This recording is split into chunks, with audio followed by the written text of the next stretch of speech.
On June 4, 1629, the brand new flagship of the Dutch East India Company, the Batavia, slammed into a coral reef and began to die. Aboard were 341 people and a fortune in silver chests, meant for the spice trade. Most survived the initial wreck, finding themselves stranded on a string of barren, waterless islands. But the shipwreck wasn't the real disaster. It was only the beginning. The real horror was about to be unleashed by one of their own. The ship was a marvel of its time, carrying some of the wealthiest passengers in the company. Its cargo included 12 chests of silver coins, worth millions in today's money. This treasure, now sitting in the flooded hulls of the dying ship, would become the catalyst for the nightmare to come. As the survivors huddled on the desolate islands, the ship's commander, Francisco Pelsart, knew they had only days before their water ran out. Pelsart made a desperate choice. He took the ship's small longboat along with 47 of his senior officers and crew and set off on an impossible journey to sail 2,000 miles across the open Indian Ocean to the city of Batavia in Java to get help. He promised the 268 men, women, and children left behind that he would return. As his boat disappeared over the horizon, he left a man named Geronimus Cornelius in charge. This was his greatest mistake. Geronimus Cornelius was not a sailor, but a bankrupt apothecary, a junior merchant fleeing legal trouble back in Holland. He was also a charismatic sociopath. Before the shipwreck, he had already been plotting a mutiny to seize the ship and its treasure. Now, with the commander gone and hundreds of helpless people under his authority on a desert island, he saw a chance to create his own twisted kingdom. Cornelius didn't act immediately. First, he established control. Using his authority, he seized all the salvaged food, water, and weapons. He then gathered a core group of about 30 men, loyalists from his original mutiny plot. They became his enforcers. Together, they formed a council, and their first decision was that the number of survivors was far too large for the limited resources. A plan was hatched, not for rescue, but for murder. The reign of terror began subtly. Cornelius's men would take small groups of survivors out on rafts, supposedly to search for water or hunt for seals, and they would simply never return. The victims were drowned or had their throats cut far from the main camp. Then the killings became bolder. People were accused of hoarding food or theft and were executed publicly. A state of absolute fear descended upon the island. No one could trust anyone. But there was one group Cornelius feared: the soldiers. A contingent of professional soldiers had survived the wreck, led by a man named Weeby Hayes. They were disciplined and loyal to the company. Cornelius knew he couldn't just murder them, so he deceived them. He ordered Hayes and his 20 men to explore a large, distant island, telling them to search for water and light signal fires if they found it. It was a fool's errand, designed to get them out of the way. With the soldiers gone, Cornelius and his mutineers unleashed hell. They murdered anyone who wasn't part of their group or useful to them. Over 125 men, women, and children were systematically slaughtered over the next 2 months. The violence was horrific. Cornelius established a twisted society, taking the surviving women as his personal concubines and rewarding his killers with alcohol salvaged from the wreck. He ruled as an absolute, depraved tyrant. But here is where the plan went wrong. On their island, against all odds, Weeby Hayes and his soldiers found fresh water and food. They survived. They lit the signal fires as ordered, but received no response.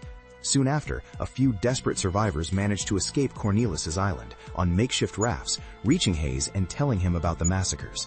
The soldiers were horrified. They were no longer a search party. They were the last line of defense. Knowing Cornelius would come for them next, Hayes and his men prepared for war. They fashioned weapons from salvaged wood and nails from the wreck. They built a small, crude stone fort for protection. They were outnumbered and poorly armed, but they were professional soldiers fighting for their lives against a murderous mob. A bizarre civil war was about to begin on a tiny speck of land in the middle of nowhere. When Cornelius learned that Hayes had survived, he knew he had to eliminate him. He mounted 3 separate attacks on Hayes's island, sending his mutineers over on rafts. Each time, Hayes and his disciplined soldiers, using their high ground and superior tactics, managed to fight them off. The mutineers had muskets, but the soldiers had discipline. The fate of everyone left alive hinged on this tiny, brutal conflict. This is the detail that resets the entire investigation. While this war was raging, Commander Pelsart had miraculously made it to Java. He secured a rescue ship, the Sardam, and after 93 days, he returned to the islands. As his ship approached, he saw smoke from the signal fires.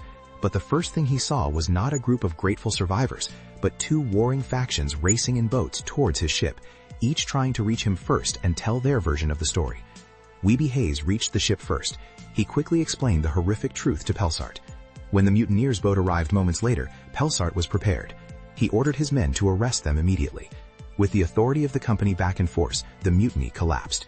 The remaining killers were rounded up over the next few days. The war for the island was over, but the reckoning was about to begin.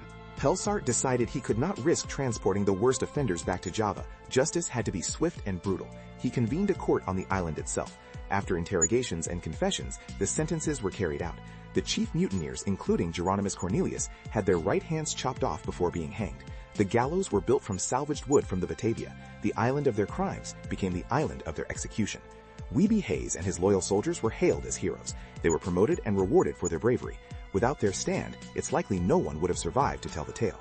Pelsart, despite his initial mistake of leaving Cornelius in charge, managed to salvage much of the silver from the wreck and return to Java. His mission a catastrophic failure in human terms, but a partial success in economic ones. The official record was written, but let's re-examine Geronimus Cornelius. He wasn't just a greedy criminal. The records from his trial reveal something much stranger. He was a known follower of a controversial painter and philosopher named Johannes Terentius. Terentius was a heretic, accused of being the leader of a secret Rosicrucian cult that believed that God did not punish sin and that people should live without moral restraint. They believed there was no good or evil. This adds a terrifying layer to the story. Was the Batavia massacre just a simple mutiny for treasure, or was Cornelius, stranded beyond the reach of law and religion, attempting to put his heretical philosophy into practice? Was he trying to create a new kind of society, a real-world experiment to prove that without God, everything is permitted?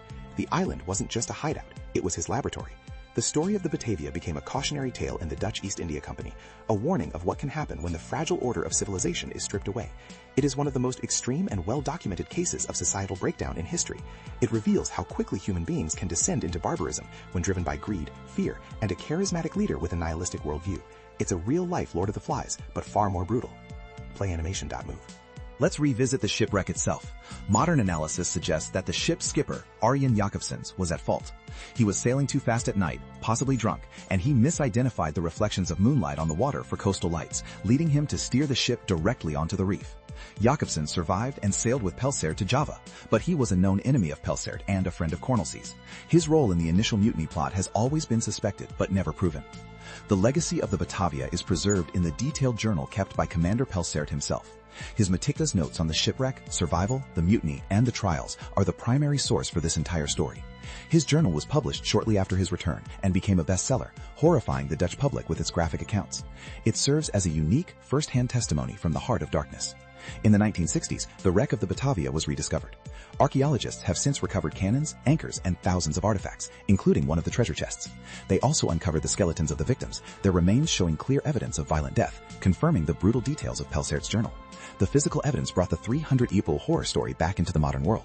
So we are left with a story of a single voyage that contained every element of a dark human drama: ambition, incompetence, greed, depravity, heroism, and brutal justice.